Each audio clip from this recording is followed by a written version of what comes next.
Oh, and he does pizza. Yeah.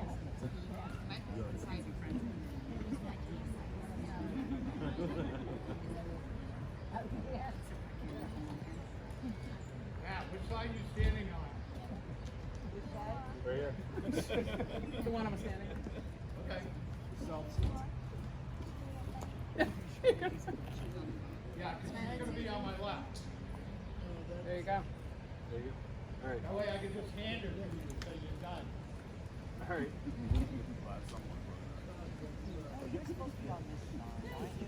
Yes. There's no rule. No.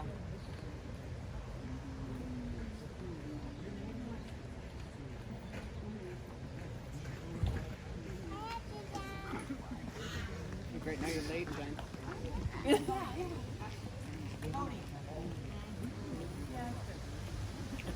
I know I wasn't.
Do I just hand her off or? You can stand there for just a moment if you want. Sure.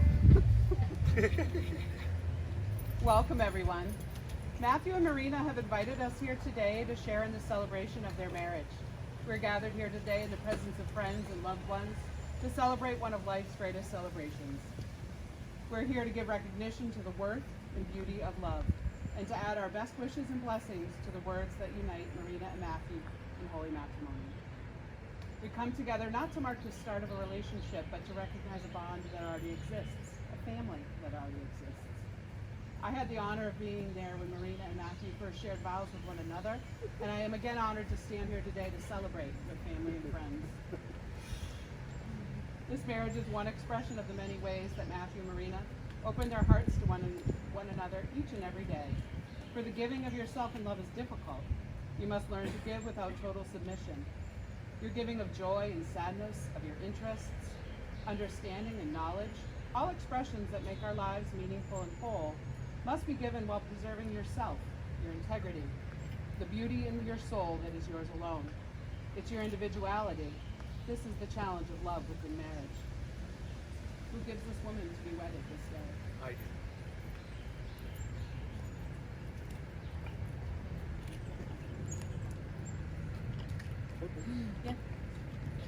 Marina and Matthew are pleased that so many family and friends have come to witness their exchange of wedding vows. Each one of you have been important in their lives, and they look forward to your love and support in the future as they begin life as husband and wife. Marina and Matthew also wish to pay tribute to family members and friends who are no longer with us physically, but whose gifts of love and compassion over the years will always be cherished and remembered. We are certain they are here today in spirit, and in their memory, let us be silent together.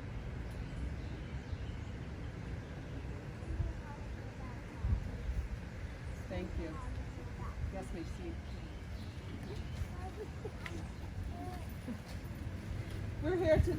We here today know the promises you make to another are promises of commitment and devotion. Your commitments to each other are not only for a lifetime partner, they're commitments of a companion and a friend as well. A friend with whom you'll share your hopes, dreams, ambitions, successes, and yes, sometimes your disappointments and sorrows that are all part of life. To you, Matthew, and to you, Marinna, I would say happiness in marriage doesn't just happen. A good marriage must be created, nurtured, and worked at. In marriage, little things are big things. Marriage is never being too old to hold hands. It is remembering to say, I love you. It is not taking each other for granted. It's a hug sent over phone lines when you're apart. The courtship shouldn't end with a honeymoon. It should continue through all the years together. A solid marriage is having a mutual sense of values and common objectives. It is you two standing together, facing the world and all it offers. It's also forming a circle of love around you that gathers in family and friends.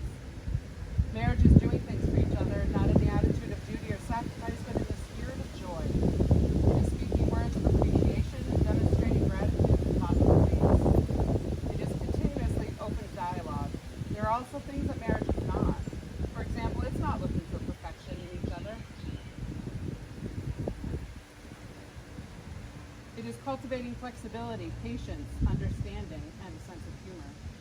Nor is a marriage a winner-take-all argument. It is sharing in all things.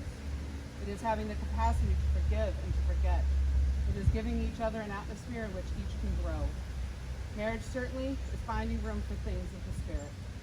It is a search for the good and the beautiful as well as the meaningful. It is establishing a relationship in which the independence is equal, the dependence is mutual, and the obligations are reciprocal.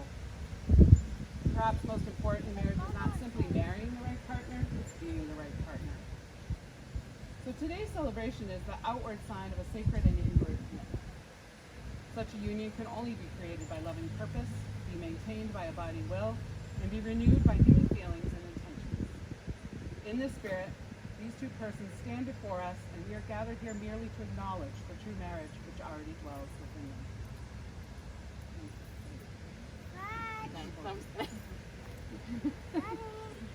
Matthew, if you had the world to give, as long as you both live, would you not let it fall and hold it all in your arms? Sorry. That's all right. We'll take it. If you had a song to sing, would you sing it as long as you live? We would.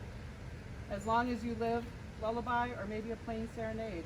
Would you laugh, dance, and cry and not be afraid of the change made? We would. You may not have the world to give, but maybe a tune or two.